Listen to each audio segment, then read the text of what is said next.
Welcome everyone to the Tuesday, August 8th Planning and Zoning Commission meeting. I call the meeting to order. I'll have a roll call starting on the left. Frank Mills. June Gaggy. John Meyer. Carla Stardens. Brian Bright. Mary Ann Chinati. Katie O'Neill. We do have a quorum and there are no alternates to appoint. Moving on to the public hearings. Item A, 23-6TA, Town of Plainfield Zoning Regulations Amendment to Section 1.2 Definitions, Section 8 Commercial Districts, Section 9 Industrial Districts, Section 12 Special Permits, and Section 13 pertaining to cannabis. Is there anyone to speak at the public hearing of this application? Okay, seeing no one from the public. Were there any? Yeah? No? Okay. Were there any additional comments from staff about the regulations? No. All right. Other than what I submitted in my written report. Okay. Any other information requests from board members? Okay. One last call for public comment on this application. Okay. Hearing and seeing none, I'll entertain a motion to close the public hearing. Second. I have a motion by June to close and a second by Frank. All in favor? Aye. Any opposed? Any abstentions? Public hearing is closed. Moving on to item B, 23-7TA of Pasquale Computaro Jr. requesting a text amendment to section 13.56.5 of the zoning regulations to allow for pylon signs by special permit in the commercial zoning districts when a parcel is at least 5 acres in size and abuts I-395 by a minimum of 300 linear feet. Did the applicant want to review the revisions to the application?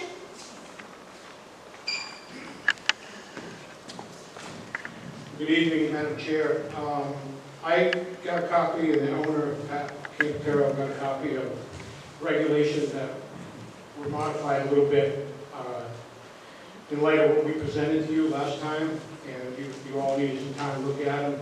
And we worked with land use downstairs, and the way I have the copy that I have, it's fine with us, and we support the language.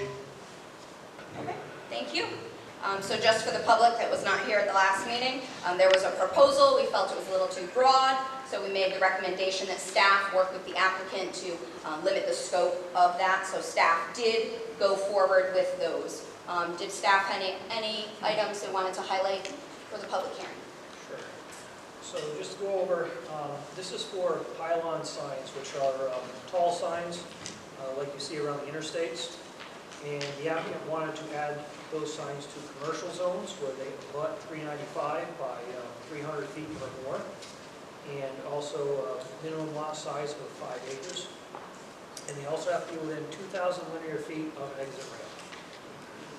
So what we did to kind of tighten them up is for uses located within the commercial districts, maybe allow additional signage to be seen by motorists traveling on Interstate 395.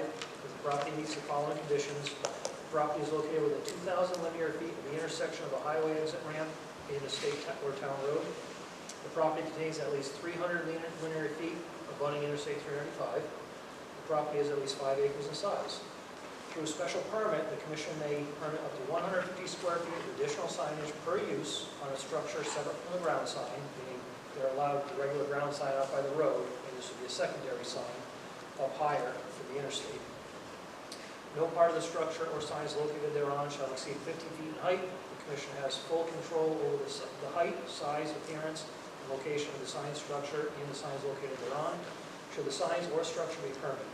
The commission reserves the right to request a skyline demonstration showing digitally enhanced photos of the proposed structure and signs located thereon from various points in the vicinity of that structure. And that final language is what we currently have for the highway commercial zone. Thank you. This is a public hearing. If there's anyone with a comment or question about this application, now is your opportunity. Okay, step up to the microphone, state your name and your comment. One question. Last month, you had stated something, it was mentioned about a building on that property, a business actually being physical on that property. I didn't hear that. Yes, so last time it was more broad. Any other comments or questions on this application from the public? Yeah, come on up to the microphone, state your name and your comment or question. Anthony Ball, and I just wondering about lighting and power sources when it comes to these pylon signs. What's there kind of regulation around how much wattage they're going to be allowed and what kind of lighting would be available? for So the they signs? can be internally illuminated.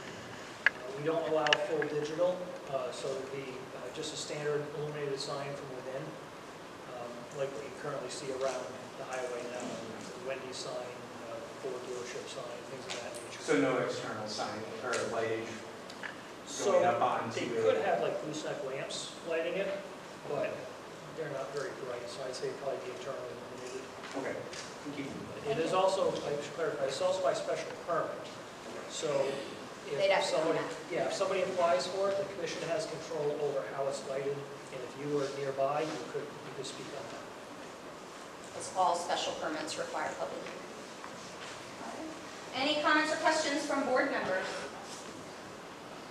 Any other from the public? Anything else from staff? Okay, I'll entertain a motion to close the public hearing. I'll make that motion. Motion by June, second by John. All in favor of closing public hearing? Aye. Any opposed? Any abstentions? Public hearing is closed. Moving on to item C, 2310 SP of American Industries requesting a special permit to modify a previously approved earth excavation on property located at 0 Norwich Road and Rood Road, Assessors Map 5, Block 3, Lot 1, RA60 zoning district. And do we have someone to present for the applicant? Yes, sir. Come on up. CLA.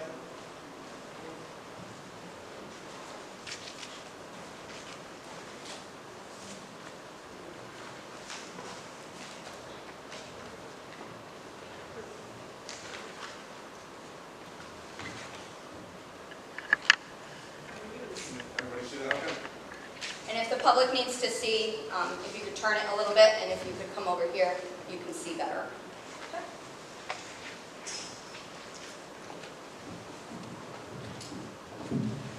My name is Kyle Bomber from CLA Engineers, here on behalf of the applicant tonight, American Industries.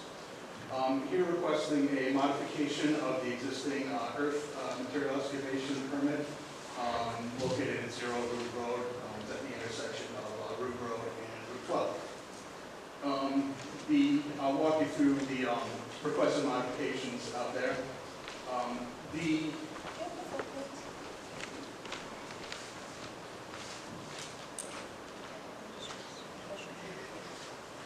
The limits of the excavation and the project. Oh, sure. Do you Yeah. have the plans for us? Yes. Thank you.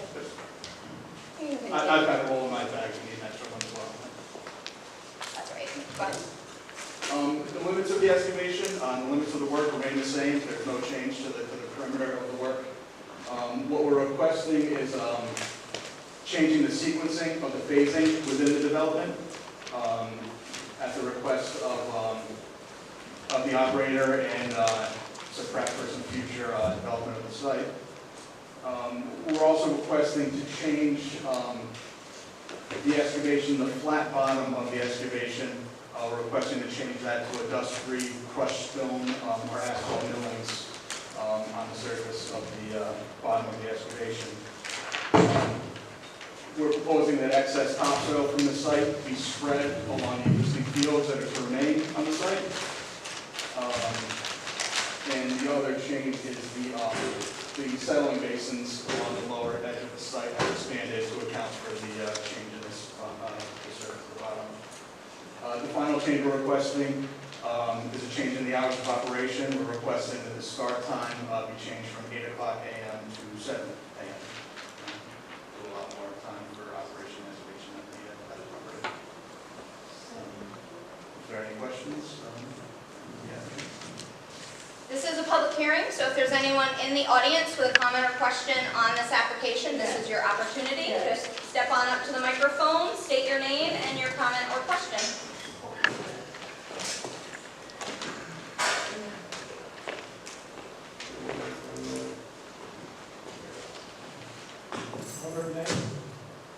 I'm concerned about crushing stone on site. Stone crushing was not part of the original application, is that right? Correct. There's no stone on site to be crushed as far as I'm aware. So it's all sand and gravel over there. There won't be no stone. No, so the stone aspect is they want to create a base, so they're going to be bringing in stone or asphalt millings when they have completed the excavation. So I'm planning. What's So that? now, are they going to have some Could kind you of just state your name for the record? Joan for you? Thank you. I live right across the street from it. I'm wondering, are they going to have some kind of a barrier to prevent dust and everything coming across? I have emphysema and asthma, number one, it's a health issue for me. And the other issue is, I'm wondering, are they going to put this barrier so I don't get all this noise and dust on my property, which is, I'm right across the street from it. So this excavation is already in operation. So this was previously approved. So they're coming back for a modification. So they do have dust and noise regulations that they're supposed to follow. So if you had a complaint about dust or a complaint about noise, then you would reach out to the zoning enforcement officer with those complaints. So this operation is already in progress. They're requesting modification to a previously approved operation. Well, I don't approve of it, to be honest, I don't, because They're supposed to think that instead of 25-foot buffer to Route 12, to Route 32, they think that the trees that are growing there now is enough buffer, it's not enough, which is about 10 feet. and that is not enough for me to get all that across the street. So on the previously approved application, they had a 25-foot buffer of existing vegetation and the elevation change between the site and Correct. and that is not changing on this That application. is not changing. The only thing that is changing is the surface. Once it's been cleaned, will no longer be topsoil and grass. So the buffer that's in place is what was approved on the previous application. I wasn't aware of the meeting, I would have been, Okay. you know, so, okay. Thank you for your comments. Thank you for coming. Is there a comment from the applicant about the buffer, the existing buffer? I wanted to point the house out on Route 12 so I could see where it was, so that, I'm right across the street, right across the street now. right. So if you want to point out on the map so the applicant can just be aware. Paul, it's actually to the north of the excavation. No, north Yeah, if you could just point it out. As it is. north of the excavation. I had K&H on. So we can't discuss something that's not part of this app. All that I noise. understand. And another thing I'd like to know is what time are they going to start making noise and all that stuff? So their hours of operation currently are, sorry, I just had it in front of me. Ma'am, are you 8 to, hold on, Paul. She asked a question, we're going to clarify it. So the current hours of operation are 8 to 5, Monday through Friday. And they're 8 to 5? 8 to 5, and they're requesting an earlier hour of operation to Well, 7 I a.m. would rather leave it 8 to Yep. 5 Understood? because I get enough noise. in the day. Sure. You know what I'm saying? Yep, thank you for that feedback. Okay, You find it? all right. Okay, we can't have sidebar conversations, folks, so do you have another comment for the public hearing? Yeah, thank you. Is there anyone else with a comment or a question about this application? So you want me to just go over a few other things? Yep, go ahead, staff, go ahead. Okay, so just to go over the changes a little more. So as I stated, the proposal is not to reclaim the site with loam and seed, to put grass back, is to put down either asphalt millings or crushed stone. Because of that, there is going to be more runoff, there's going to be more of an impervious surface, so the detention basin has been enlarged from the original proposal. And it has been enlarged to accommodate a 100-year storm. Let's see. We also had several conditions of approval for the last approval, one of which being the hours of operation were Monday through Friday, 8 to 5, no holidays or weekends. Maintenance of equipment is allowed outside of work hours or hours of operation, but no operating of equipment. Permit will expire after 3 years with the expiration date of June 14, 2025. That would be extended for a year, August 8th, 2026, if approved tonight. The 3.3 acres of previously disturbed areas shall be reclaimed immediately after the access drive is completed, and that was done. No more than 2 phases may be open at one time. Due to the open nature of the site, potential for high winds, it is strongly suggested that phases be reclaimed as excavation progresses across the face, reduce wind erosion. An as-built is required for each phase within 90 days of reclaiming the phase. The as-built shall show the limits of excavated area, grades of final excavation, and finished slopes. The special permit and Mylars were to be recorded, and they were. Engineering fees were paid, and a performance bond of $174,000 was to be submitted, and that was. That performance bond is only good until 2025. A three-year approval from today, bring it into 2026, so that would have to be extended. And that is it for the moment.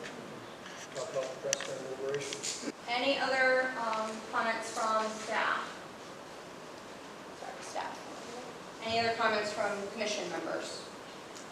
I do see it noted that the town engineer has not commented on this. Since there is a drainage plan, that should probably be reviewed by the engineer. So it may be prudent of us to continue this public hearing to September so that we can get that review done by the town engineer. Make a motion.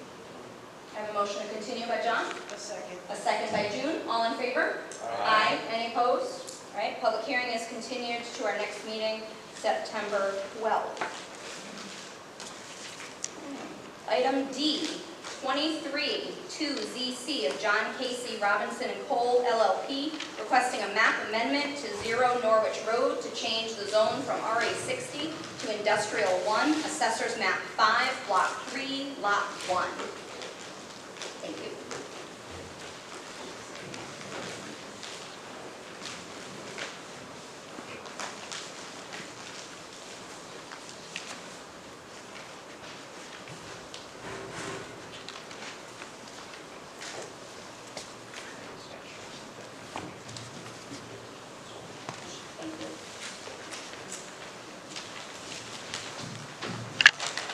Good evening, Madam Chair. My name is John Casey. I'm a partner with the law firm of Robinson & Cole. We're here tonight on 2 matters. The first is a map amendment for 0 Norwich Road, map lot 531. This is a proposal to change the zoning district from RA 60, the Residence A 60 district, to Industrial 1 district. As shown on the map, this area is already occupied by I-1 and commercial properties. The proposal is to allow a greater range of possible commercial and industrial uses of the property, including an auction facility, which is the subject of the next public hearing and text amendment proposal. The team working on this, property owners, Joe and Christine Rude, who are here tonight, their son Don is here, as well as Mark Leone, the operations manager from Ritchie Brothers, who is the intended tenant of the property that will run the proposed auction facility, and Kyle Hubbard from CLA is also part of the development team. We've already submitted our meal receipts and our return receipts to the staff for the hearing. And on a week ago Monday, we invited the neighbors, everyone who received notice of the hearing, to a meeting at Joe Rude's property to explain to them in a more relaxed environment. We had a very good response from them. Not a great turnout, but a good response from the people who came. So the parcel is 103 acres in area. It's currently zoned, as I said, RA 60. It's surrounded, as you look at the map, by a variety of uses, which was noted in a couple of your staff reports. To the west, it's bordered entirely by Route 12, and then from the south to the north, there's land that's zoned RA 30, I-1, which is the Western Express property, which was just rezoned in 2018 and 2022. There's another small parcel, or relatively small area of RA 60, and then a commercial parcel, which is the K&H development, and then north of that, another I-1 parcel that doesn't directly abut it, but it's along this stretch.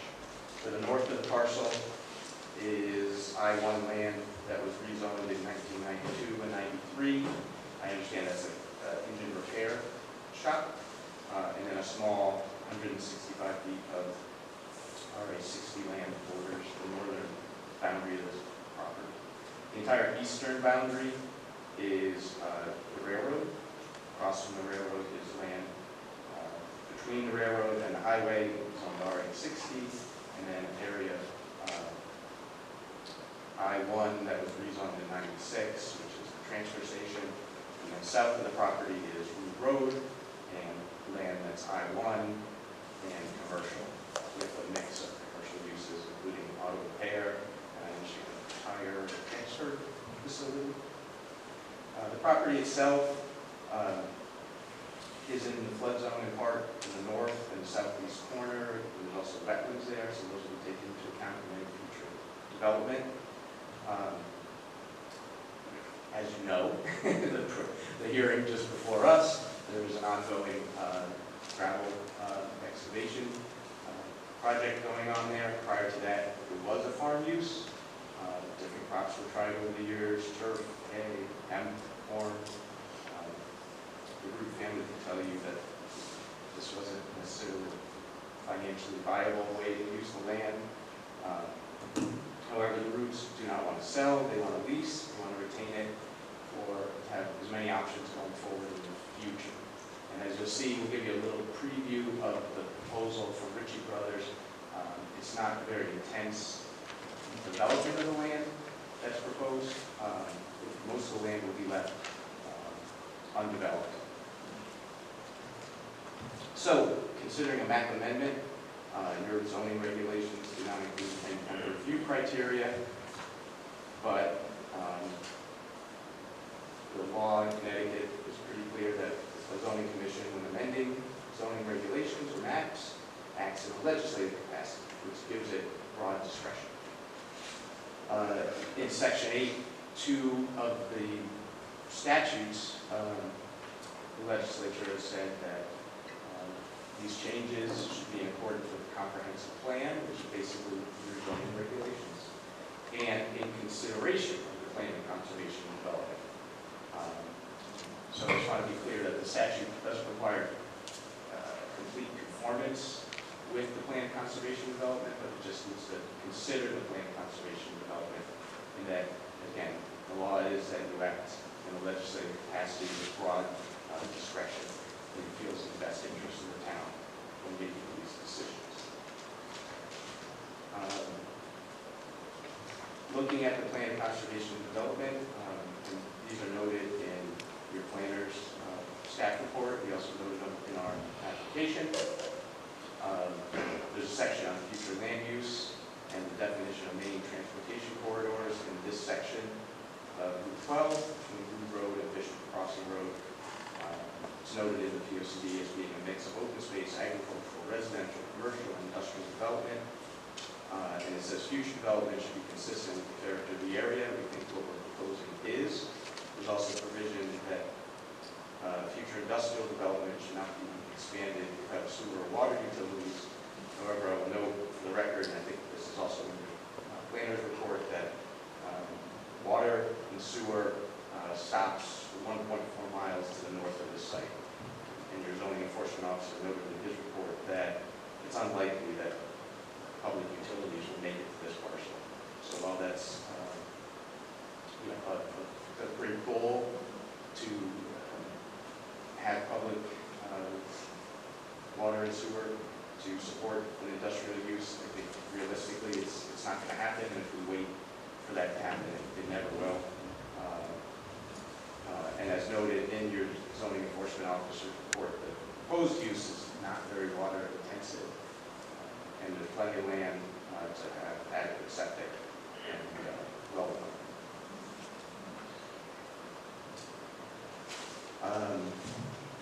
Another section in your land conservation and development, section 8, concerns economic development, and it recommends the town to diversify commercial industrial employment base, and this will support that policy. Just quickly, while we're here, I would just ask Kyle Hobber to come back up and show you the proposed site plan so you can get a sense. I know we're not here. but So just- I would not want a site plan proposed during public hearing for a map amendment change. Yeah. It's a separate application and a separate process, so unless board members feel strongly, I think it's best to keep it separate, because it's about the best use of the land, which may or may not be your application, Right. because we're talking about changing the map. So if we're changing the map, then that means you could come forward with any proposal in the I-1 zoning district. Exactly. So what you think you may propose Yep. is really not a consideration, because we need to think broader than that. Okay, understood. So Didn't know if thank you wanted for to- having yeah. that available, Yeah. but it really can't be a factor in our decision-making process because the I-1 allows for other things. Oh, yes, yes. So- Understood. So we have to just think a little more broadly. If board Understood. members concur with that. Thank Okay. you. So I guess then to wrap up, happy to answer any questions, but as you look at the zoning map for that area of town, you'll see the parcel is almost completely surrounded on all sides by I-1 parcels. This will sort of fill in along that corridor, which is identified in your plan of conservation and development as an area to be developed. It's not specifically called out as in your future land use maps as, you know, somewhere as future industrial, but it's also not set aside as open space or anything else like that. So under the rules and the laws that concern your decision here, we think it's a proposal that you can and should approve as being consistent to the maximum extent possible with the plan of conservation and development, and also appropriate for the town and appropriate for this particular stretch of road going forward. And I will just note that I understand, right, if it's changed to I-1, all of a sudden there's permitted uses in I-1 and there's special permit uses. And as you are aware, any of those uses, the more intense uses require a special permit, the existing ones. So any of those uses have to come back here. Correct. And then the permitted uses are less intense, and they would be, you know, consistent with the existing I-1 uses already in the area. So we feel this is just sort of filling in the stretch, making an opportunity for appropriate development in the town. So with that, I will end. Happy to answer any questions. Thank you. This is a public hearing, so if there's anyone in the audience with a comment or question about this application, remembering that the application is a map amendment change, so it's not about any particular development, it is about changing the entire zoning from RA60 to Industrial 1. So is there anyone in the audience with a comment or question about this application? Okay, seeing none, any clarifying comments from staff? Attorney Casey pretty much summed up my report. Also just wanted to point out that we did receive one letter in opposition by Quinley's, and that is included in your packet if you'd like to review it.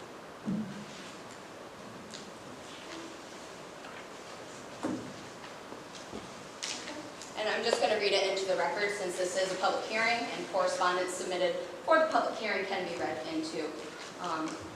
Please submit to the commission.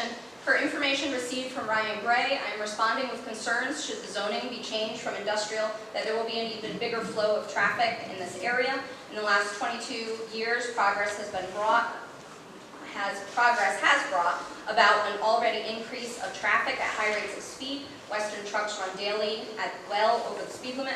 American paving runs 24/7, again over the speed limit to mention a few, with passing zones along the area of the flats. Entering and exiting traffic has become a trick and safety concern. Adding to this, any amount will be disastrous. Thank you, Carrie L. Quinley. Any other comments from public? Any questions from board members? Okay. So hearing and seeing none, I'll entertain a motion to close the public hearing. second that. Motion by Frank and a second by June. All in favor? Aye. Any opposed? Public hearing is closed. Moving on to item E, 23A TA, A23-8TA of John Casey Robinson and Cole LLP, requesting a text amendment for the zoning regulations for the following: to add definition for auction facility, to add auction facility to the list of special permit uses in an I-1 zone, to add parking requirements for auction facilities, and to add special permit requirements specific to auction facility. Presenting for the applicant. Yes, Madam Chair. Again, for the record, John Casey, partner with Robinson Cole, on behalf of the applicant. As you summarize, this is an application to add an auction facility as a new use in the I-1 industrial district. Again, with me on behalf of this is Joe and Christine Rude, Mark Leone from Ritchie Brothers, and Kyle Albert. This was proposed because your zoning regulations do not permit any use similar to an auction facility in any of the town zoning districts. We thought this was appropriate to add to the I-1 district, which has similar types of uses. And as you know, this would work hand in hand with the Roots application to rezone the property at 0 Norwich Road. The text is in your packet. I will not repeat it here. You summarized it well. Add a definition, add this as a special permit use. As the commission knows, as a special permit use, an auction facility just couldn't simply be placed on this land. Assuming these applications are approved, they have to come back with a special permit application, site plan to show compliance with all the concerns, things like traffic, noise, hours of operation, everything like that. So the actual use of the property as an auction facility would be subject to your further discretionary review. As with a map change, your role here is in your legislative capacity, which gives you broad discretion to amend your zoning regulations to fit the needs of the town.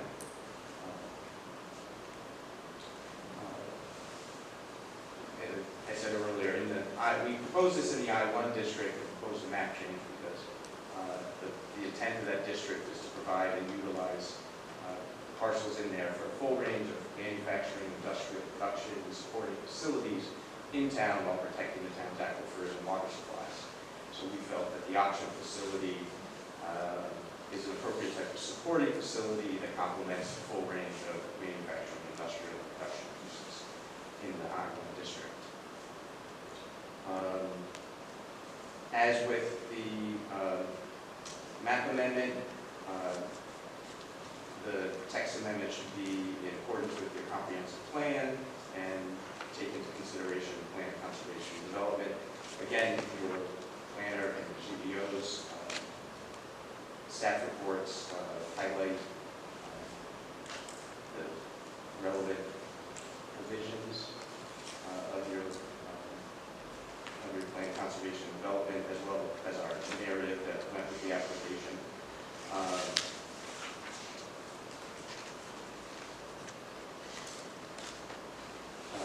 Specifically, just quickly, in section 2 of the plan is the general policy goals, which is one is to attract compatible industries to locate and remain in Plainfield. Allowing this use is likely to directly address that goal and policy. Also in section 8, economic development. Again, the policy is to diversify commercial and industrial employment base and allowing new use like this, which is consistent with other I-1 uses, will help support that goal. So with that, I will sort of wrap it up. I think your planner said it's consistent with the existing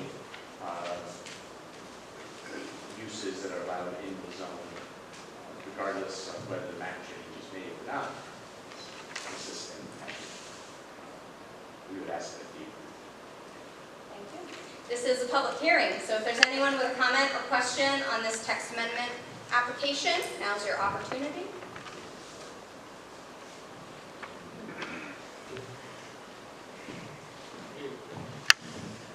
Paul Sweet, 260 New Road. I support the application. I'm pro-business.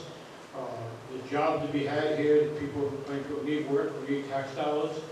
We need things done decently and in order. That's why you have a special permit process to deal with this, if it's meant to be. So I'm speaking in favor of the application. Thank you. Okay, thank you. Any other comments or questions from audience members? Any other comments from staff? No, I have none, although it wasn't a report. Okay. Any other comments or questions from board members? Okay. Thank you, Madam Chair. All right, thank you. So hearing and seeing no other public participation on this public hearing, I will entertain a motion to close the public hearing. I'll make that motion to close the public hearing. Second. And a motion by June and a second by Frank. All in favor of closing the public hearing? Aye. Any opposed? Any abstentions? Okay, public hearing is closed. Moving on to item F, 23-11SP of the town of Plainfield, requesting a special permit to construct a 30-foot by 40-foot evidence building with a 14-foot by 40-foot lean-to on property located at 210 Norwich Road, Police Department, Assessor's Map 15, Block 56, Lot 16, C1 zoning district. Do we have someone to present for the town? Yes, we do. Yes, good evening to the record. My name is Bruce Woodis. I'm a surveyor with Archer Surveying and KWP Associates.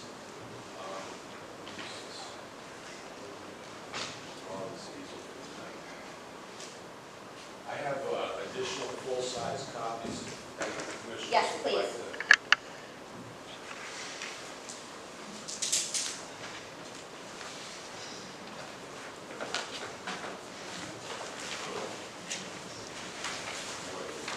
Thank you. Ryan, do you want one or you want some? I'm good for now. I'll take one for the record, though. Okay. So the proposal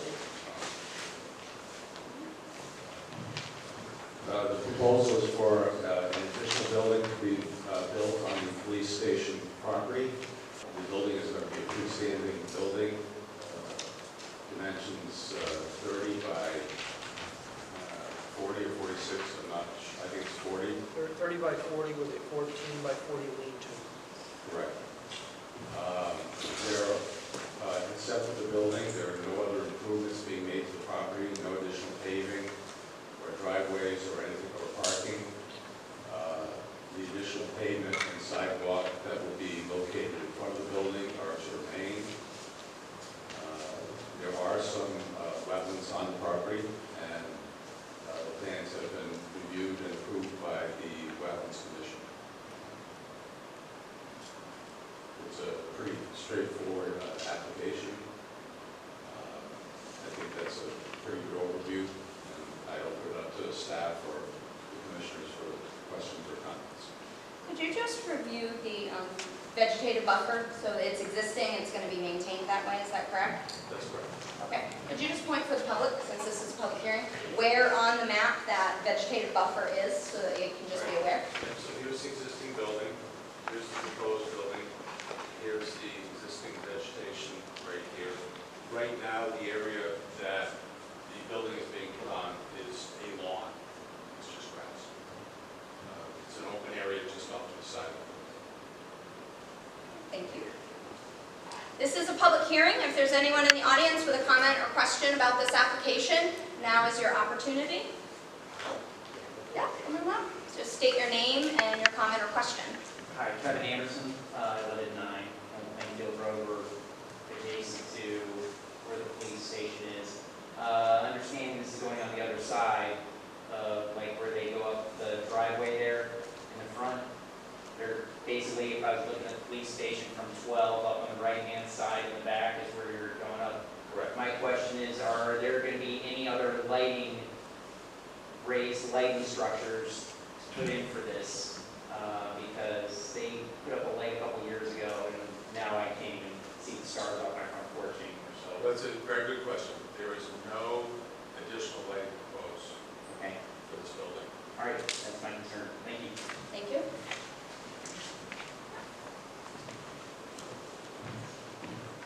Anthony Ball, I live at 3 Plainfield Road, so I directly, they're my neighbors. So my question is, one, what is the plan around snow removal? Because we're going to be taking away large areas, and right now, a lot of the snow makes its way over my rock wall onto my driveway, and I'm shoveling your guys' snow, so taking away a place for all of the snow to be located. What's the plan on that? So snow removal, Ryan, would that be done through highway department? Depends on who has the contract in any given year, so you can contact the first selectman's office if there's an issue. We'll see what we can do. But they are required to keep their snow on their property, so they would have to, Technically, it's a civil matter, but okay. I think the selectman's office can address that if there is a problem. Yeah, I just want to know if there's a plan in place to, for not this.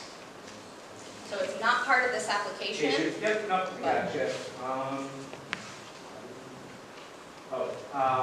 Is there a time frame around when construction of this would happen, or how long it would take?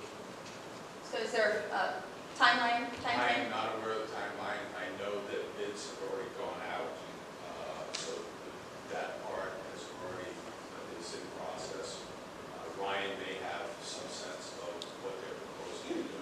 I would expect the shell to be completed within a month or so of beginning construction. Okay. Thank And you. then we're not expanding, I'm correct also, no expansion, like parking or more concrete or anything like that? Correct, and I did not mention, but this is going to be a slab on grade building, so there's no foundation, no additional digging or disturbance that's going to be going on, so put the slab down and then put up the building. Okay, I'm sorry to be once again. No, that's what we're here for, please. And will this be the power routed to where the current station gets their power? Because about a year and a half ago, it was rerouted because the transformer kept blowing about once every 3 months. Still does. But I just want to know, is it going to be on the current transformer that the station is located on, or will it be put onto the transformer that our street is on, which constantly goes? This will be fed via underground utilities from the existing building. Building? Okay, awesome. I think that's it. Thank you. Okay, thank you. Any other comments or questions from the public? Yeah, Paul Sweet, 260 New Road. I'm in favor of it. I just want to question, the building's going to go looking at the building to the right in the back? Correct. South, So it's south, kind of an open area now. Correct, it's got So nothing really, wrong right now. you're not changing, you didn't buy any land or anything. No, You just put something on the cover. right, just an open area. Okay, thank you. Any other comments or questions from the public? Any other comments from staff? no comments. All my comments have been addressed. Any comments or questions from board members? Okay, hearing and seeing none, I'll entertain a motion on the public hearing. I make the motion to close the public hearing. Okay, we have a motion to close the public hearing. Second by John, all in favor? Aye. Any opposed? Any abstentions? Public hearing is closed.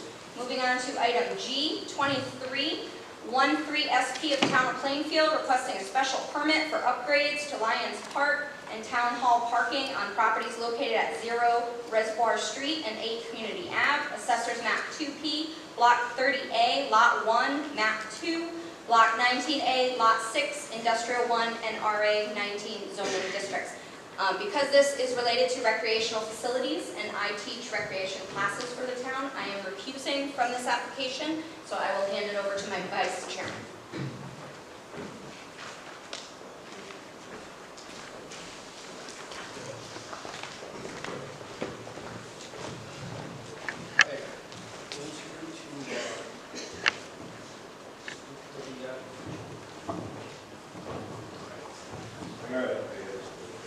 So Mark Simmons, Recreation Director, I'm at Gordon Hopkins, who's grant writer for the town of Plainfield. So for just about a year now, we've been planning and discussing improvements to Lions Park. We had a short-term phase and then long-term phases.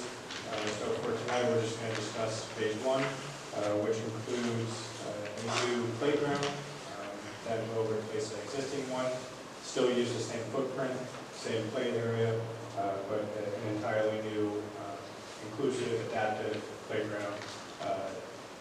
Some of you may have noticed that the current one that we have it does not allow for those that have disabilities or handicap to utilize the playground. So that's something that we want to focus on throughout this entire project.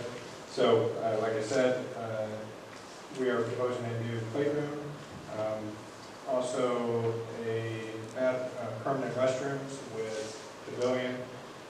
That would go directly, if you're standing in the parking lot facing Lions Park, it would go to the right-hand side of the playground, so it would be close proximity for any parents or children that are using the playground. And then just beyond that, approximately where the current volleyball court is, we are proposing 2 new basketball courts. So essentially the current basketball court, or singular, is used daily, oftentimes doesn't meet the needs of, or it doesn't meet the demands. So usually if there's a group of kids, it could be upwards of 10 people. Usually they have to split it up where 2 groups get to, have to use one half of the court and then the other group has to use the other half. That's not necessarily ideal for pickup games or just, in general in the community. Obviously this is a pretty densely populated area in terms of downtown Plainfield and close proximity to neighboring neighborhoods. This is the only basketball court in this area, so we are trying to add a second to meet the demands. Just beyond the basketball court is a proposed fitness court. So this particular fitness court is essentially one of a kind. We worked with an organization called My Fitness Campaign, National Fitness Campaign.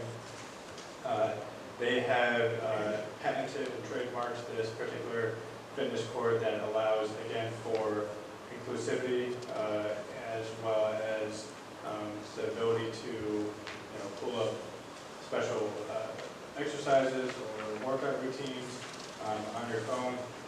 So the court involves, I guess, a chin-up bar. Actually, we have an example.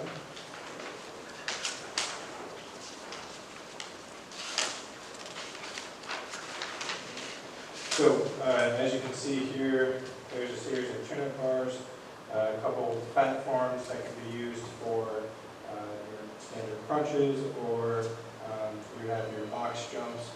So a perfect example of the need for this is I one time had a resident come to me shortly after we had just replaced approximately 10 picnic tables with 10 brand new picnic tables, and he goes, "Hey Mark, I go to the walking track every day, I run around it, but I can't do the rest of my workout there. I see that you have new sturdy picnic tables. Can I use the benches as a box jump?"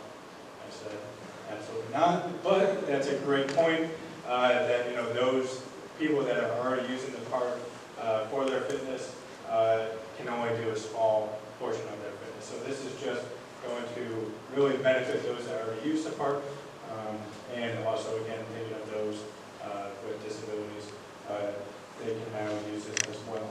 Back up just a little bit if we can, just go through the first couple of pages. So this is just these are images not necessarily specific to our property, but they are just they're just renderings to give ideas. So this is essentially what side-by-side basketball courts would look like, approximately, our approximate size and shape. And the next one. This is, again, not specific to us, but rendering, so you can see here, you have the restrooms located, and then an additional overhang for, sun and rain shelter. So that is a concern that we, again, another complaint and something that we need to address throughout the entire community is right now, if you look outside, there's almost zero, shade.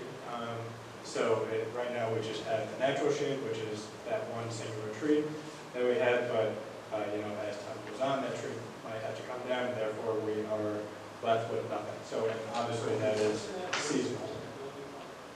What's that? What's in the building? Restrooms and utility closet. Yep.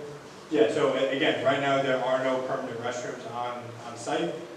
We have to rent a porta potty for approximately 6 months out of the year.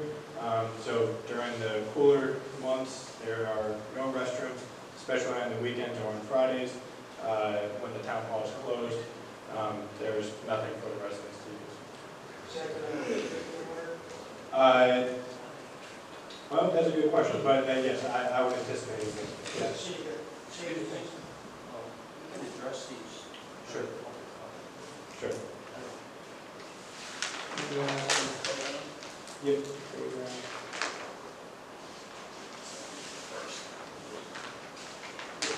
Yeah, so this is specific to our property. This is one view of the playground, so you can see there's a playground, or a two-level tower with two different platforms. You can see that there is a ramp that will start from the path that will allow people in wheelchairs or, again, different various disabilities to access the lower level of the playground. There will be components for those individuals to use within the playground. This is opposite corner of the playground, if you will.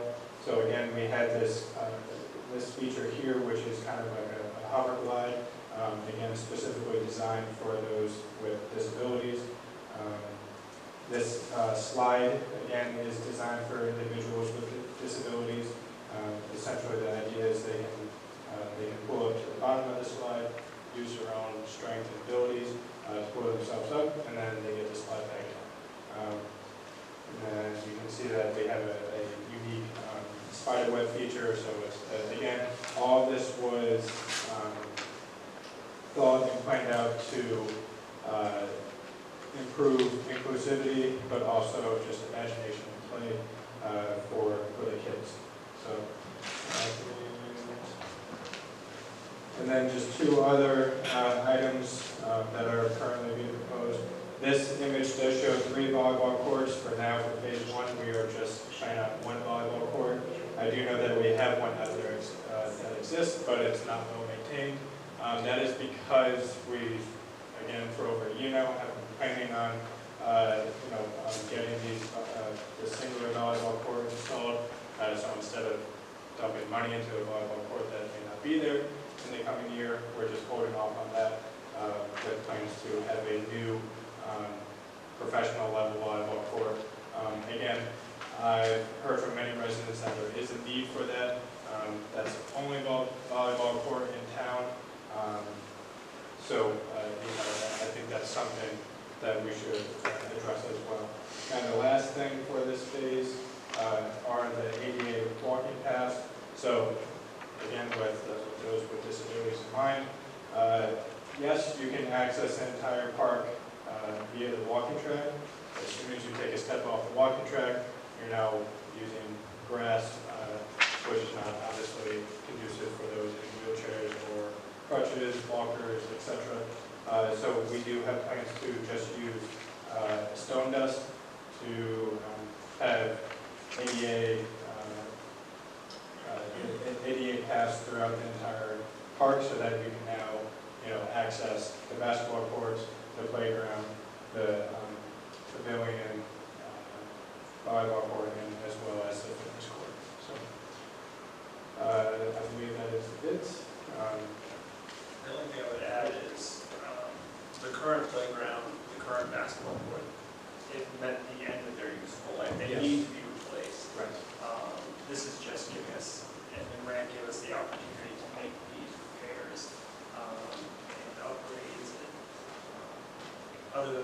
for the restrooms. We're just basically upgrading what's currently there. Yes, yep, that's an excellent point. So the playground is just over 20 years old. So just as Jordan said, it is reaching its useful life, as well as the basketball court. So some of you may have noticed 2 years ago we did put some funding towards the basketball court to improve really just the aesthetics of it. However, it was brought to our attention shortly after that due to the age of the asphalt, the paint that we put down on top did not properly bind or adhere to the asphalt because all of the oils that are needed have dried up, essentially because that basketball court is well over 20 years old. It could be well over 30 years old. So again, these are just making necessary improvements to already existing items. So, Kevin, would you like to add? Just wanted to add a few things, if it's okay. Appreciate the time, Kevin Cunningham. I wanted to point out that the reason why we're here is for preliminary review of what's happening. We do plan on coming back. We know next month we'd like to come back for a full presentation. And there's a couple of reasons why. One of the first reasons is we really don't, as a town, own this parcel on the side here because that was in 1995. We tried getting the property. There was one piece of paper that never made it to the town clerk's office, so it went back to the interroyal. Right now we're in the process of adverse possession, so we can actually get the property. We're just about done with that. That's part one. Part two is a plan for parking. And you might have it in your notes, there's actually out there for some ideas for what we can do with parking. We do want to present that in full at the next meeting so that you have an idea of what's going on. Again, this is phase one. So this is what we have in front of your commission at this point.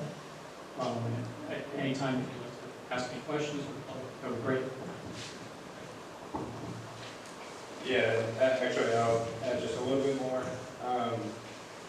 As you all may know already, we do have the summer concerts there, an 8-week summer concert series. This year alone, we've been averaging about 300 people at those concerts, with 2 weeks of at least 400 people. And we've been able to accommodate those numbers without any issues regarding parking or vandalism or overcrowding or noise or any of those types of things. So, we don't necessarily anticipate any of those issues coming up with any of these improvements. And then as Kevin said, if down the road we add additional features or amenities, we do already have a plan to add additional parking. So, questions? Is there anyone in the audience who would like to comment on this? Nelson, when you? Can I have your address? Come on up here. No, I'm just going to ask a quick question. If you get a piece of property, how much parking is there besides? No. On this piece of property, Yeah. none. It's going to be part of the park. Where? But parking is, yeah. The plan is very simple. We want to close the road that goes around the town hall. And to do that, we can actually add many more spots and make it much safer. So just to clarify, the property that I guess is in question that the town unofficially doesn't own is already a part of the property. It's already a part of the park. This is more or less just yeah, to make it official. The town has maintained it for the last 50 years. As Kevin pointed out, it's more so just because a single piece of paper didn't get filed 25 years ago. How often does that land check? We just did a full environmental assessment. Oh, yeah. We did a full environmental. The company came back and found it to be absolutely clean. There's no issues there. We spent $15,000 to do that. But now we have peace of mind. We know that there's no issues over there. We tested for 3 things. The 3 testings were an oil tank that was buried and filled with cement. No problems there. They thought there might have been some coal ash from the factory. Nothing there with the test results. And then the other one was a turning tank that was above ground and they tested the permeation of the ground around it, just to make sure there wasn't anything out. And so at this point, they give us back a report, you're welcome to a copy of it, saying that everything's fine. That's the whole area, including the It was this parking lot, that was used as a parking lot years ago. Yeah. That was the area of concern. So again, we can show you a copy of the results and show you exactly where the items were. That's the area that they tested. And can we get your name for the record, please? Oh, Audrey Lemieux, Address? Address, please? Milner Avenue, Musa. Is there any other comments from the public? Please come up to the mic and... I had my give us your name and address and let's... Linda Stardens, Exley Road in Plainfield. How much excavating will be done in the actual park? Right, I will say minimal, because this is simply just a concrete pad, similar to what's being done at the police station. It's probably like 18 inches of excavation and then concrete pad. But Ryan, are you able to speak to that? Yeah, so, Even putting in restrooms? so there will be frost walls for the restrooms, so we'll be going down 42 inches for that. And then there will also be a depression for stormwater, and that will only be a couple feet deep, and it'll be tapered. So you can drive in and mow it on a regular basis. So has the park itself been tested by environmentalists for any kind of contaminants in the park? The entire park was tested. Was tested? And even digging 42 inches won't? There's no be any contamination in the soil. contaminants? No, it's all clean soil.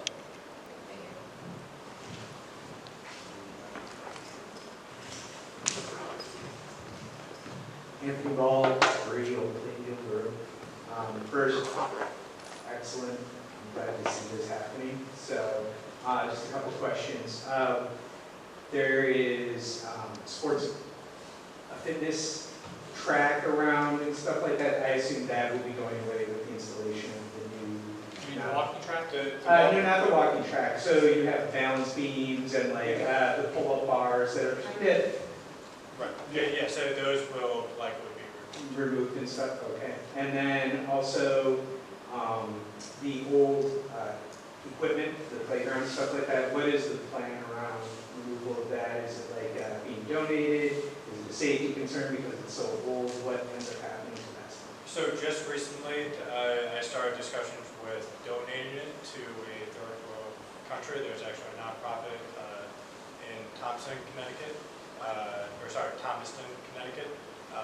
that works with removing the playgrounds, putting them in a shipping container, and then shipping them down to, I believe it's Costa Rica or Guatemala, so that they can be used down there. So yeah, we hope to give it a new life in a different place and keep it out of the landfills. For the record, great job. And then finally, if the concert series is so popular, it sounds like almost 400 people, has there been any thought put into providing more of an area to encourage the, not only like planned music, but impromptu music? If you don't mind, I'm going to ask the board first. Do you want to hear about the other phases? Is that okay now, or you just want to? I'd rather hear about those. Okay. Sorry, The full, that's fine. The full plan has multiple phases. Okay. All right, so at the other end of the track, we look to put up a raised staging area over there. Also another pavilion, because if you're going to watch that concert, it could get a little warm. So we want to make sure that there's support for elderly or anything that is heat related. So that's two of the other phases there. We also wanted to put a splash pad up in the corner here. The other big thing for safety and concern, we wanted to put lights around the track and also make sure that it has cameras on those lights, because we want to make sure it's safe. There's cameras now that catch things partly, but we want to continue that theme. So one last comment. We were saying that right now with parking the way it is, we are able to house that type of thing. Has there been any thought into putting a clean sidewalk along, I'm not sure what road is right out here. Community Ave. So I know that in my family, we come down to the various things. there's a lot of times where we're either in the yard or we're walking out on the street hoping like things go well. I don't know if that would be something to consider when it comes to the parking situation. But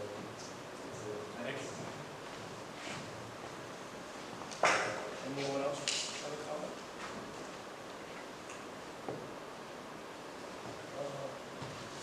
I just have one more point of discussion. So going through this process, we had delays in a couple different areas, and the one that's most pressing right now is the playground. That's set to come in early September. We're not going to have this approved by early September. So if we have to store that, that could potentially be a couple $1,000. That's not covered by a grant. Is there any way that we could just replace the existing playground and put a new one in there? We're not changing the use. I know that specific part of the park is not in the floodway. Is that something we could discuss? Especially because that's going to also include a community build. So we have to start advertising that now. So I just wanted to talk about that. Do you have any comments on it? It is existing, they're not planning to expand it and just replace anything that is out there. It's a judgment call by this commission if it really requires a special permit for this aspect or not. So it's something you can discuss amongst yourselves and make that recommendation. The problem would be that you are going to be continuing this to next month anyway, so. Well, that basically, what you're discussing is, does that aspect require the special permit?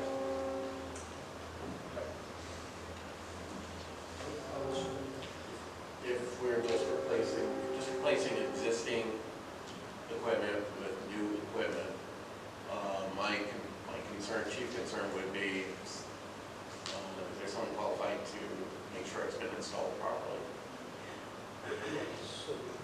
So the company that we work with, Miracle Playground, they do have a service that provides someone, like a supervisor, to ensure that it was installed correctly if we do. I do believe that's outside our purview. It goes, probably go to the town. So as far as I'm concerned,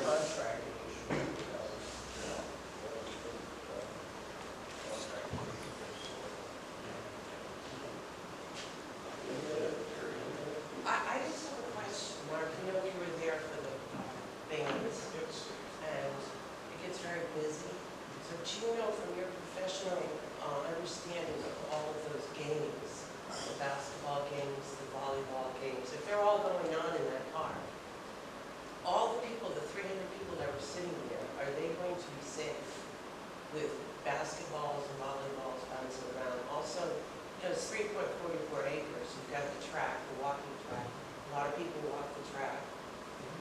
But can you say from your professional understanding of sports, team sports? So I'm very glad that you brought that up. They will actually be significantly safer than the current situation as is, because if you were to go outside right now, like you said, you attend the concerts, the basketball courts are right on top of where we try and have the audience for the concert. So we're actually moving those further back into the park, further away from the crowds. So yes, they not only, yes, it will be significantly safer. And should we have larger events, such as, celebrate Plainfield Day or something like that, we would simply just close those. Right, we would close those down. Yep. That's all I have. Any other comments? No, we're going to continue with this. I think they're looking for a judgment call whether or not they have to wait for the approval for the playground. I'd say no. I don't know, because I don't know if That it's my... doesn't require agency approval. They're replacing equipment with same equipment. Is it in the same location? Yep.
All right, moving on to item H, 23-14SP, Strategic Commercial Realty, Inc., requesting a special permit to continue with earth excavation on property located at 136 Black Hill Road, Assessors Map 7, Block 78, Lot 40, and Map 6, Block 80, Lot 15, RA 60 zoning district.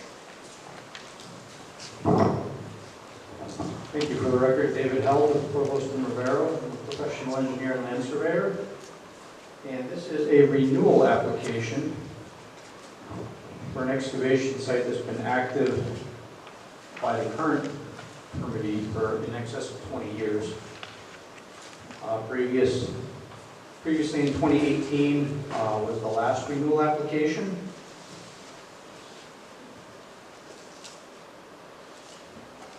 I've got plans in front of me. I'm trying to put this on the public and the commission can see a little bit here.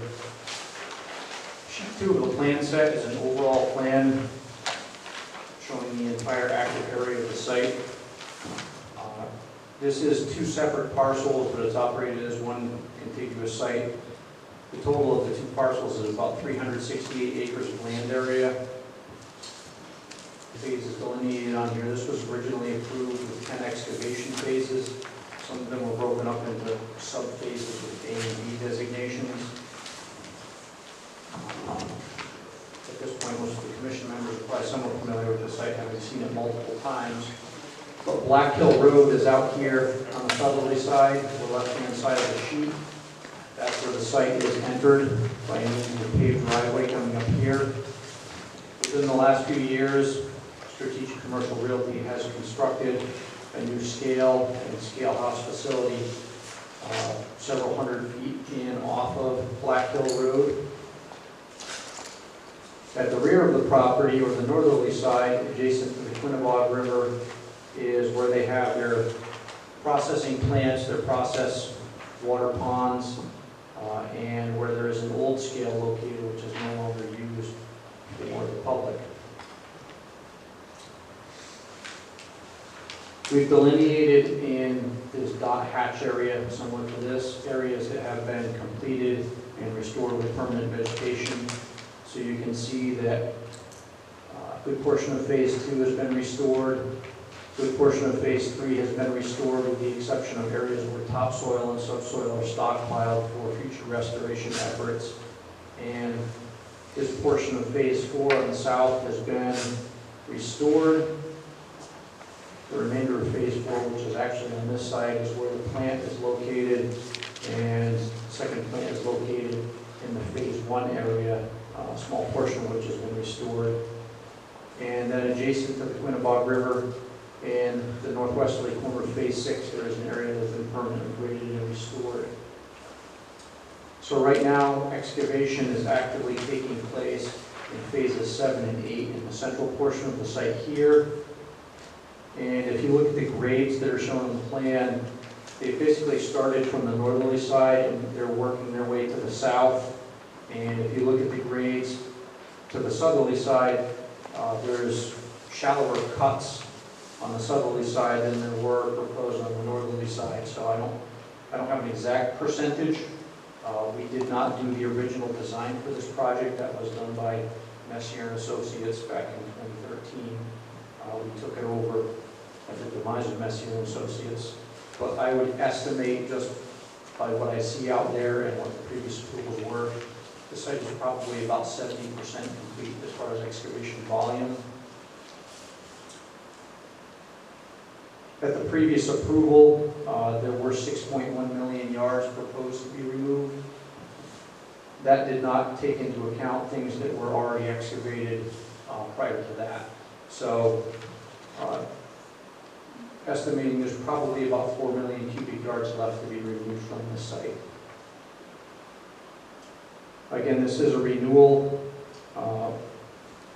We are proposing to just keep running forward with the existing bonding on the site. It is renewed every year, and the town should have a copy of that bond. The hours of operation are not proposed to be changed from what they currently are. They're in compliance with what the zoning regulations require. We've noted them on the plans. It's 7 a.m. to 7 p.m. Monday through Friday, and 8 to 12 on Saturday with no operation on Sunday or holidays. And it would be a rare occasion that Boston Materials would actually be operating during that full extent of hours, but that's what we're proposing in accordance with the regulations. So all topsoil and subsoil is kept on this site as standard operating procedure, and it is utilized for restoration of completed areas. In general, this site exhibits between 2 and 4 feet of topsoil and subsoil. The notes on the plans call for a minimum of 4 inches of topsoil, but in practical terms, they're putting all 2 to 3 feet of that material back on completed areas. So the vegetation that you see out there is, I would say, far more established and permanent in nature than what you would typically find in a gravel site after it's restored, and that's going to continue forward. Some of you may know that this site is eventually going to be hosting a utility scale solar project to be developed by Nextera. I don't have an exact time frame on when that is going to take place, but for the most part, that's going to take place in this area here. There are areas there which have not been restored, and that is part of the reason for that. They will be responsible for that, and they will be grading that however they need it to be graded to accommodate the project. The topsoil and subsoil is on site to be used for that reclamation, but the fine grading of that will be done at that time. So we're proposing to keep it the way it is so it doesn't have to be redone and restrip the material and remove some of it at that point.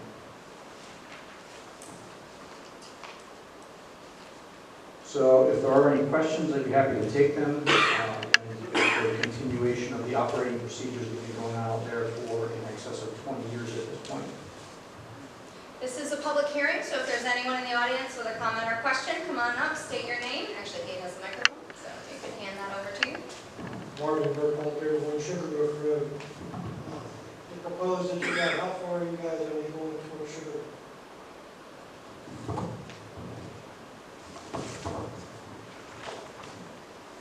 So this is the limits of disturbance right here, so we're not actually going right up to Sugarbrook Road.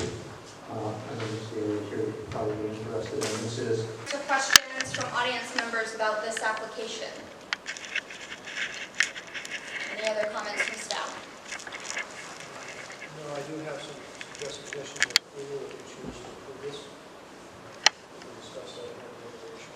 Okay. And just for the record, the conditions, Mylars for the current approval to be recorded in the town clerk's office. Current documentation showing the previously required performance bond of $182,952 is still in effect.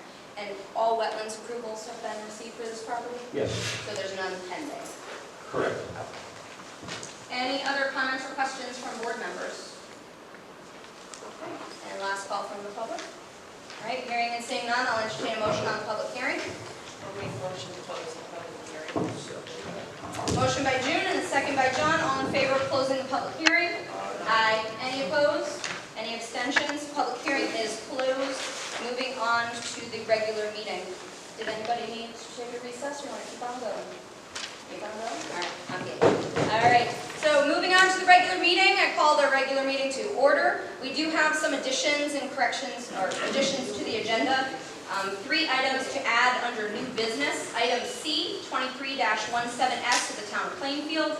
Item D, 23-8 SPL of John Cruz. And item E, 23-16 SP of Route 12 Bulk. So I'll entertain a motion to add those under new business. I'll make a motion to add those under new business. All right? I think I heard Frank. Okay. A motion by June to add those, a second by Frank. All those in favor? Aye. Any opposed? Okay, items are added as C, D, and E under new business. Citizen participation. This is the opportunity for the public to address the board on an item that was not a public hearing. So are there any? Yeah, come on up to the microphone.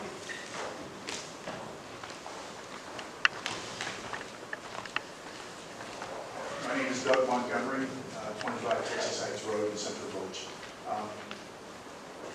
I talked to a few people and they said I'd come here to kind of ask about it, but is town of Plainfield considered any type of a blight law with these properties that are just totally out of control? I mean, I've got one on Texas Heights that's got 3, 4, 5 cars, campers, boats, none of them, most of them not registered, grass most of the time up to here. And I know there's plenty more around town. And I don't have the answers, I'm just asking, because I don't have any idea. So we do have a bulky waste regulation. No, what it actually is, it's a junkyard regulation, basically. So if they are unregistered motor vehicles and things of that nature, then I can usually act on it. So you would want to just provide that information to the zoning enforcement officer, and he could look into that. As to any kind of ordinances are done through the Board of Selectmen, so you could address the Board of Selectmen at their next meeting. Has the town ever had a blight law? No. The enforceable one? Because I know I own a piece of property in Canterbury as well. They have a blight law, but they can't seem to enforce it. They brought one case to court and they ended up saying that the person wasn't stable and therefore wouldn't enforce it to move stuff. I mean, I don't know if it does any good to have one if there's no way to enforce it. But Just so you're aware, if you go into the town's website, the Planning and Zoning Department, go to the applications link, and you can find zoning complaint form in there and fill that out online. yeah, I hate to be a jerk for the neighbors, but I mean, it's just dragging the rest of the neighborhood down. Understood. Thank you for your time. Thank you so much. Any other public comment or citizen participation? Just to add, Marianne has already written something in draft format for blight. I would still like to look at other towns and municipalities, how they do that. I would also like to have input from the public.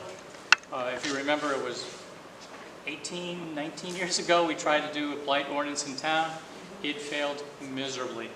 So it's something that we really want to work on together, because as this gentleman says, if you drive around town, you'll see things all over town that just... Hold on. You'll have your opportunity for public comment. Just let him finish his statement, then it'll be your turn. Yep. So we'd like to have the input and start drafting something. So it's something on our minds. We've already started talking about it. Okay. Any other comment, Mr. Sweet? Yeah, I do. The reason that thing failed so miserably is because they tried to do all-encompassing blight ordinance. If they started with blight ordinance, I never did it myself, but if they did, with just residential properties, you're not going to tell me people wouldn't come here and support blight ordinances, or anything into a machine, vote, and nobody wants to live on the side of a dump. So if you went with just residential first, okay, that would solve a lot of problems. You wouldn't be picking on farmers or commercial people where they need room to operate, do this type of thing. But residences, people that keep their place up would appreciate, not having to jump down the side of it. So that's my 2 cents. Go for a residential blight ordinance, and then do your work, get people in here and pass it. Okay, thank you. Any other public comment? All right, hearing and seeing none, moving on to our unfinished old business. Item A, 23-6PA, Town of Plainfield zoning regulations, amendment to section 1.2 definitions, section 8 commercial districts, section 9 industrial districts, section 12 special permits, section 13 pertaining to cannabis. So this is to review the proposed cannabis regulations and determine if we wanted to adopt those. Did staff have any other items for commission review on this item? Just if I could, the recommendation was to approve the regulations, but delete limiting the number of the various types of establishments. The regulation is already pretty self-limiting, so I don't think that it's necessary to, for example, limit the number of retail establishments to 2 in town or cultivators to 3 in town, based on the fact that it can only be on a state highway, which there aren't that many.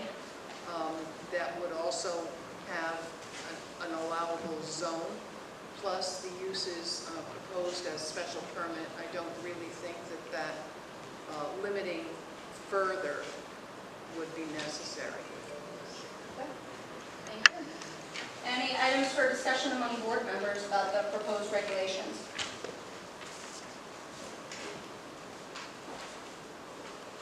You're recommending, Marianne, that we can't put down, if we only want one business? You I- can. Some of the You towns can. have, right? Pardon me? Some of the towns have. Some towns do have that, but like I said, the regulation is already fairly self-limiting. It's only allowed on state highways, in appropriate zones, and by special permit. So the current draft does have those limitations. If the commission moves to adopt the regulation, I would recommend deleting those. Because it also has a limiting factor of the 1,500 feet from the list of municipal buildings and other operations like daycares and schools. Right.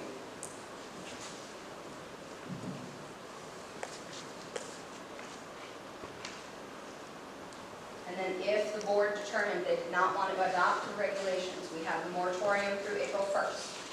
We can withdraw this application. We can propose prohibition. We can propose partial prohibition and partial regulation.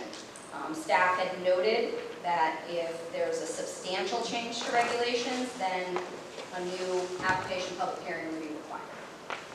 So I think that we have considered the issue enough to move forward with a decision. The question is, what decision do you want to make? So is there an item for discussion on how to proceed?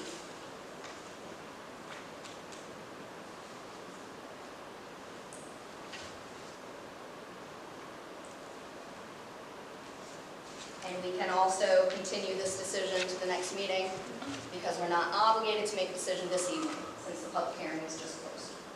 I'm not ready. I don't know if anybody else is. All right. Yeah, a little All right, more time. so I will entertain a motion to continue the deliberation. I'll make that motion. All right, motion by June, a second by John. All in favor of continuing? Aye. Any opposed? Any abstentions? All right, so we will continue that to our next meeting. Item B, 23-7TA of Pasquale Computaro Jr. requesting a text amendment to section 13.56.5 zoning regulations to allow for pylon signs by special permit in the commercial zoning districts when a parcel is at least 5 acres in size and abuts I-395 by a minimum of 300 linear feet. Any items for discussion on this application? So at our last meeting, we talked about how it was too broad, and staff did draft to limit, and staff noted the parcels that it would be pertaining to. So I think that limiting factor was achieved. So thank you, staff, for doing that. Text amendment, it does need an effective date. So if you are to make a motion to adopt, please also include the effective date of September 1st, 2023.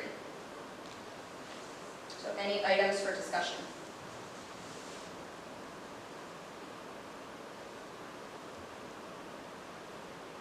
All right, hearing none, I'll entertain a motion on the application. I'll make a motion to pass this. Okay, so I have a motion to approve. You want an effective date on that? September 1st, 2023. Okay. I have a second by John. All in favor of approval effective September 1st? Aye. Any opposed? Application is approved. Okay. Moving on to item C, 23-6 SPL of BH Trailers and Plows requesting site plan approval for gravel parking area for storage of inventory on property located at 1 Center Parkway, Assessors Map 17, Block 11, Lot I-25, IP zoning district. Do we have someone presenting for the applicant? And do we have copies of this? If you could please distribute. Good evening, everyone. My name is Dan Blanchette. I'm a licensed civil engineer. I work with J&D Civil Engineers out of Thompson. And I'm here tonight on behalf of the applicant and owner, Matthew Hogan, who's here with me tonight, to discuss a site plan review in the industrial park. I will state up front, we don't have wetlands approval. We're not expecting a vote tonight, but I'm here to listen to your questions, your concerns, and hopefully I'll see you next month. This site is located at the very end of Center Parkway in the industrial park. It's really the only vacant lot left. Matthew's primary business is right here, where he really has his storefront, he meets with clients, etc. And he needs more space to store his inventory. His business is doing well. The things that he sells takes up a lot of real estate. And so we actually did a very similar project in 2019. Mr. Hogan purchased the property here, just south of his retail facility. He cleared the site, he leveled it, he put in some gravel pads to store trailers and plows. That project was approved, and so we're here tonight to discuss something very similar, but a lot easier actually, much smaller in scope, less grading overall. We're not proposing any buildings, any signs, any lighting. It's really going to be a flat gravel pad to store material, store supplies or equipment, and the rest of it will be kind of loamed and seeded. The site's about 7 acres in size. Most of that is not usable. It's either conservation land or when this property was created and subdivided, it was called a non-developable area. So there's really about an acre here that we can actually use. You see here, again, here's the property boundaries shown in red. You can see the wetlands, a little finger here. Here's just the stormwater basin for the road. The dashed blue line is the upland review area, and we're staying out of that with the exception of this narrow finger. The wetland buffers in the industrial park are a little bit weird, and I think Ryan maybe could explain more about how that became. The site was heavily disturbed. I suspect when the road was constructed, they kind of piled stuff here and left it. It's covered with invasives, autumn olive, multiflora rose, and there's piles of stuff all over the place. Stones, topsoil. So I said we're disturbing just about an acre.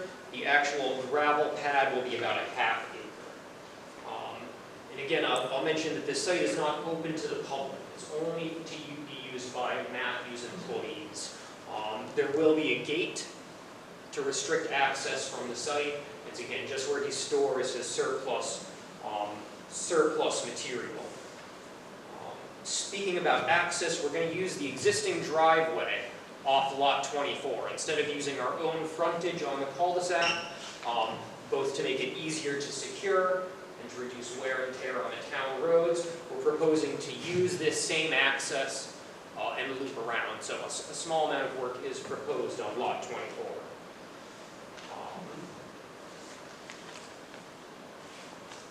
Just talking about, I guess, overall the site plan, the drainage. Again, the gravel pad is shown here in orange, pink, where things will be stored. There's a couple different drainage features that we've designed to maximize stormwater quality and control for peak flows. The site just above us has a parking lot that all goes down to a catch basin and down the road.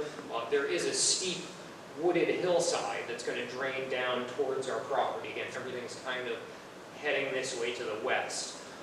So this steep slope, again, which is not going to be really disturbed, it's going to be, because we don't own it, it will be directed into a swale here just above the parking lot, and all that clean runoff will be directed around to the edge of the upland review area where it will sheet flow for 100 feet before entering the wetlands. A very small portion of the gravel pad at the south end will be directed to a swale, and then same thing, that swale will empty here at the upland review area. Everything will sheet flow 100 feet into the wetlands. The majority, I'd say 80–90% of the parking lot is going to get captured by this basin and swale system. That system has been sized to provide the water quality volume. They found that usually the first inch of rain is what captures the pollutants from a parking lot. And so again, we're supposed to capture and treat that first inch of rain. For this site, it works out to 1,800 cubic feet, and in this system we have 2,600 cubic feet of storage. So we're well over the water quality volume requirements, and honestly that's a very conservative calculation. That calculation is really only for pavement, pervious area. For a gravel pad, I would say technically my answer could be 0. The again, yeah, there's going to be a gravel pad, which will have a little bit of perviousness to it. The rest of it will be loamed and seeded.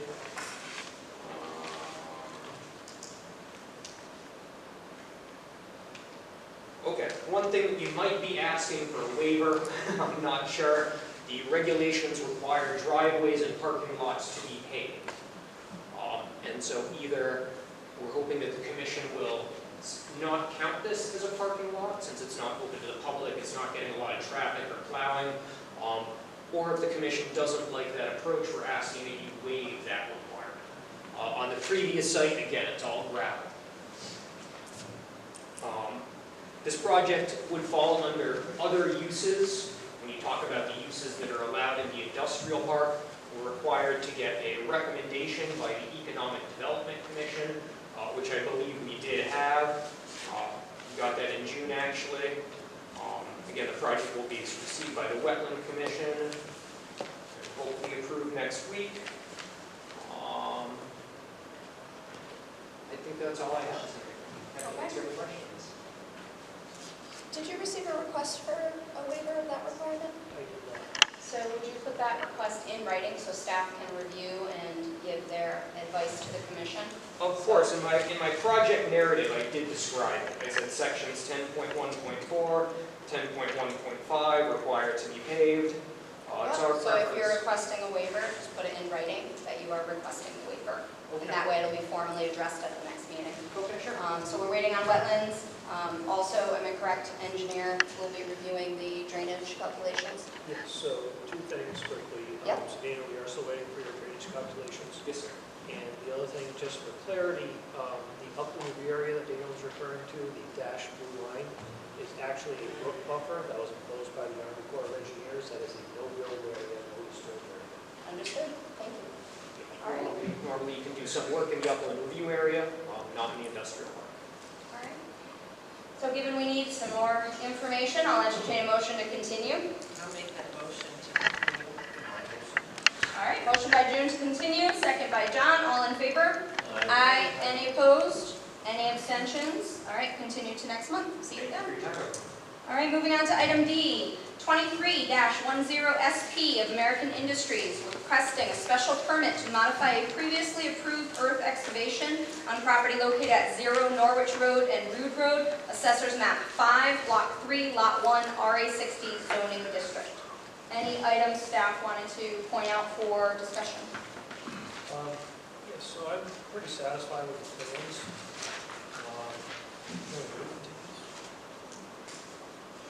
Which one are we on? I'm sorry. We are on 23-10SP of American Industries, special permit to modify previously approved earth excavation. Yeah, we continued that, didn't we? Yes, that was continued. That was continued? Okay, so we'll just make a motion to continue that. Can I have a motion to continue that, please? Thank you, Frank. I have a second by June. All in favor? Aye. Thank you. Sorry, I didn't write that down. All right. Any opposed? All right, that application is continued. Moving on to item E, 23-2ZC of John Casey, Robinson, and Cole LLP requesting map amendment to 0 Norwich Road to change the zone from RA60 to Industrial 1, Assessors Map 5, Block 3, Lot 1. And that public hearing was closed. So at hand is whether to change to Industrial 1, with the understanding that when we take a broad action like that, it would be any industrial activity that is allowed by right or special permit. I believe some of the site plan requirements of Industrial 1 by right would limit some of the availability because of the sewer. Any other items for discussion on that change from staff or from board members? My written report recommended approval with an effective date September 1. Okay. So if there are no other items of discussion, I would entertain a motion on the application, and in your motion, if you could include an effective date of September 1 if approving. Make a motion to approve, effective date September 1st, 2023. Okay, motion by Frank to approve with an effective date of September 1. A second, Frank. Second by June, all in favor? Aye. Any opposed? Application is approved with an effective date of September 1. All right, moving on to item F, 23-8TA of John Casey Robinson and Cole LLP, requesting a text amendment for regulations to add definition for auction facility to the list of special permit uses in the industrial zone. Any items for discussion on this application? And this would be all industrial zones. It would be allowed. Any additional comments from staff?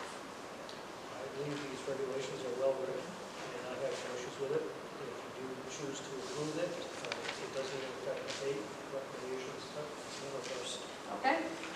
A recommendation from staff. Any other items for discussion? Hearing none, I'll entertain a motion on the application, reminding you to add an effective date of September 1 if approving. I'll make a motion to approve it, agree as effective date. Okay, I have a motion by June to approve. Second? Second by Frank, all in favor? Aye. Any opposed? Any abstentions? Application is approved with effective date of September 1st. Moving on to item G, 23-11, SP of the Town of Plainfield, requesting a special permit to construct a 30-foot by 40-foot 30-foot by 40-foot evidence building with a 14 by 40 lean-to on property located at 210 Norwich Road Police Department, Assessor's Map 15, Block 56, Lot 16, C1 zoning district. Any items for discussion on this application?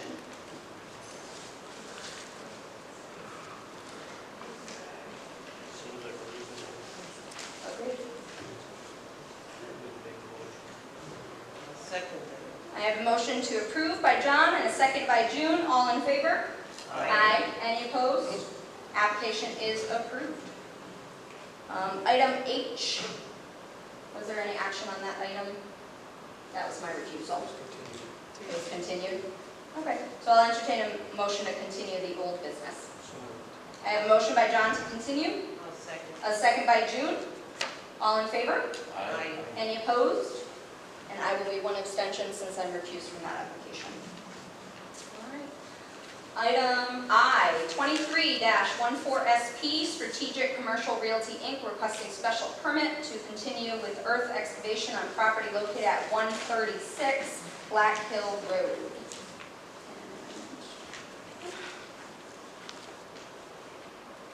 And we did close that public hearing as well. All right, so any items for discussion on that application? They did request to increase, maintain their hours of operation. 7. Are there any other items for discussion on that application? Any notes from staff? Just the suggested conditions of approval. Okay, which were previously read, I believe I read them in to the record. So if you want to include those conditions, just indicate with your motion to include the conditions as read. Move to approve with conditions as read. I'll second that. Okay, motion by Frank and a second by June. All in favor? Aye. Any opposed? Any abstentions? Application is approved. All right. Moving on to new business. Item A, 23-3, ZC of Zhonghee Li, requesting a change of zoning to 0 East Main Street from RA 19 residential to commercial 2, Assessor's Map 1CV, Block 85, Lot 48A. It's my understanding we've not received a complete application, correct? We're waiting on payment. Okay, So table this. So we would continue the new business to next month with no action on public hearing. So I'll entertain a motion to continue. I'll make that motion. Okay. Motion by June to continue, second by John. All in favor? Aye. Any opposed? Okay, application is continued. Item B, 23-15 SP of Strategic Commercial Realty Inc., requesting special permit for earth excavation on properties located at 0 Norwich Road, Assessor's Map 10, Block 4, Lots 36, 37, 38, Map 10, Block 4A, and Lot 13. And as it is a special permit, it does require a public hearing.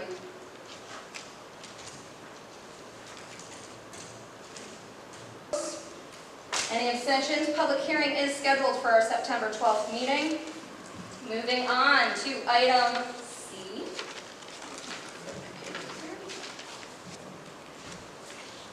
Item C, 23-17S of Town of Plainfield, requesting a zoning regulation text amendment to delete section 12.21 municipal uses and add new section 15.9 municipal uses. Since it is a proposed text amendment, it does require a public hearing, but just for a question, has section 15.9 been written? The regulations, and I have not been able to find when there was a 15.9, but they jumped from 15.8 to 15.10. Which is why this is proposed as 15.9. Okay, all right.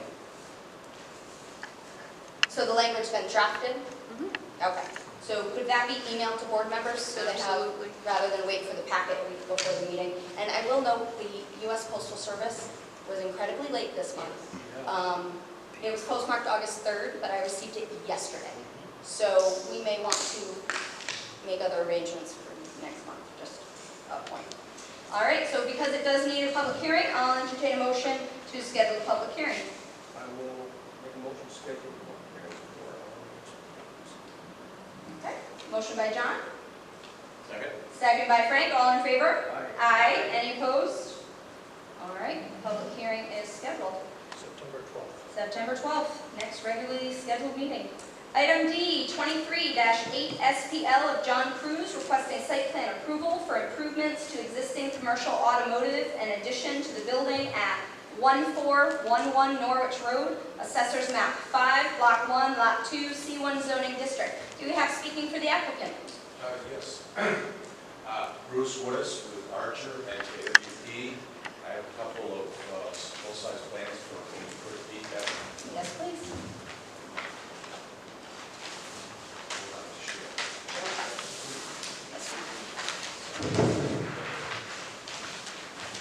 So this is a proposal for an addition to an existing garage, and there would also be a new paved driveway associated with it. The driveway would wrap around behind the garage building and actually have a pass-through with doors on both ends of the garage. It's a relatively simple site plan. We have a small, lengthy detention area for surface water to either drain from the driveway or the building into it, and then recharge by itself. There's no drainage structures or anything complicated about that.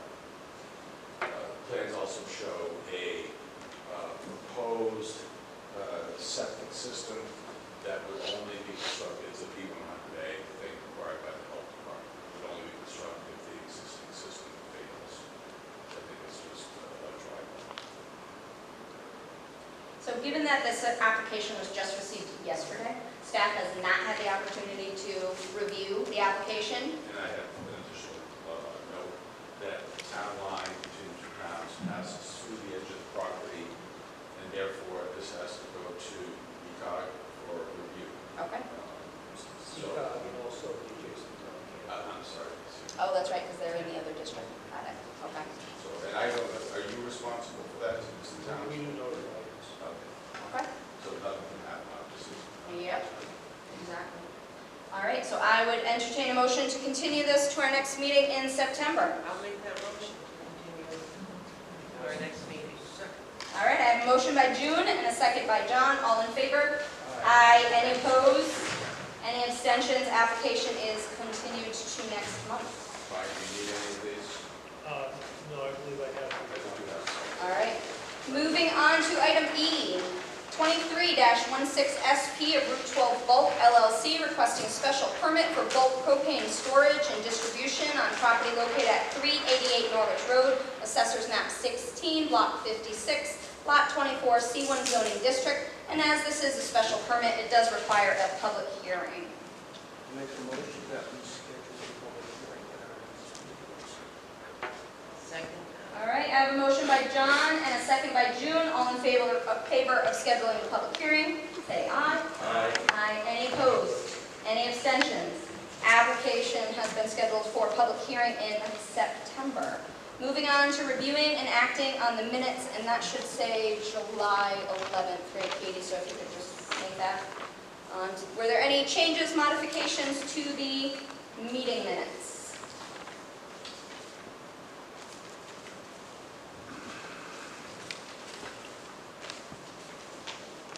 I didn't have any, so if no one else has any.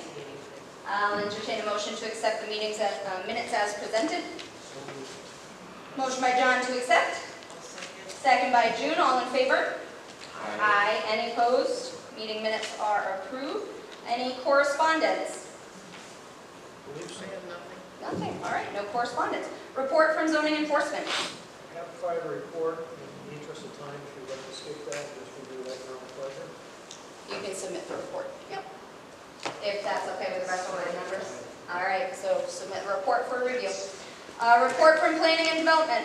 In addition to my written report, we will be meeting the consultant, myself, the first selectman, police department, fire department, will be meeting with the consultant on a site visit at the Dow Road Bridge for that project.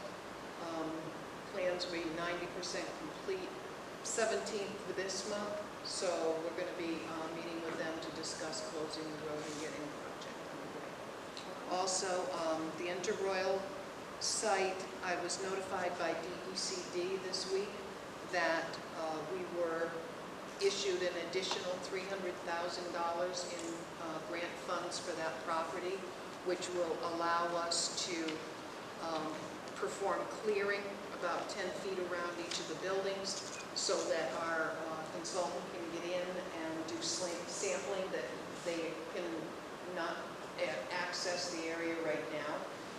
And also, I talked with SHPO, and one of the things during their review, because proposed development is looking at retaining the R&D building, rehabilitating and reusing, and also reusing as much of the remaining mill buildings as possible. SHPO, one of their first requirements would be a structural analysis, so that will be done as well. Also, in my written report, I did remind members that Business of the Year nominations are due on the 10th. This is the 8th, and I encourage members to submit nominations.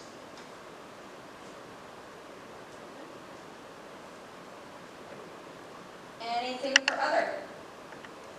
Okay, hearing and seeing none, I'll entertain a motion to adjourn. I'll make that motion to adjourn. Motion by June and a second by John to adjourn. All in favor? Aye. Any opposed? Any abstentions? Meeting is adjourned.